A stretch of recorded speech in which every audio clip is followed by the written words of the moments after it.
Un Cybertruck en panne chez un superchargeur. Enfin, sur un superchargeur du coup. Bah, ça commence bien, hein, si je dis en panne. Un Cybertruck ne pouvait pas se recharger dans une station superchargeur dans le désert de Mojave, et devait être remorqué.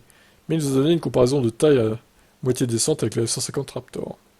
Comme prévu dans tout programme d'essai de véhicules, certains de ces véhicules tombent en panne. Ouais, enfin, moi je veux bien, ça irait si c'était dans 6 mois que le lancement ou plus aurait lieu, mais là c'est dans un mois quoi.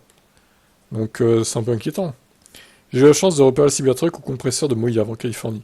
Juste au moment où je m'arrêtais, une dépanneuse est arrivée. Apparemment, le Cybertruck ne chargeait pas. J'ai parlé brièvement à l'ingénieur, qui était un gars sympa et relativement ouvert.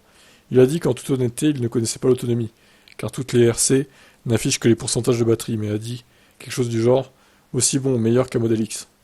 Il a également déclaré qu'il ne connaissait pas le prix, et a même suggéré que Tesla était encore en train de découvrir.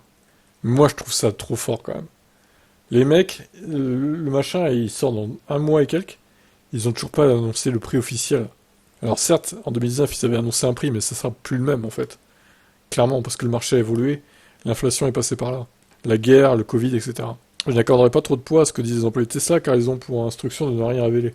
CHC a rapidement garé son Ford F-150 Raptor à côté du véhicule, pour tenter de faire une comparaison rapide. Dans le haut de gamme de sa config, le Cybertruck devrait rivaliser avec les camionnettes performantes comme le Raptor. On voit que le Raptor est certes plus haut, mais la géométrie du Cybertruck le fait paraître certainement plus large à l'arrière. CHC a noté que le Cybertruck semble plus grand en personne, et a ajouté qu'il pense qu'il s'agit d'un camion pleine grandeur. Je sais pas ce que ça veut dire exactement, mais ils ont fini par utiliser des rouleaux pour sortir le camion du superchargeur, car il ne pouvait apparemment pas charger. What? Mais il pouvait pas bouger non plus alors. Quel bordel. Le prototype de la version candidate comportait des enjoliveurs aérodynamiques qui devraient figurer dans la version de production, alors que Tesla tente de rendre le pick-up robuste aussi aérodynamiquement que possible. Tesla organisera un événement le 30 novembre, ça on sait, ok. Donc voilà, Cybertruck en panne à un mois du lancement, ok.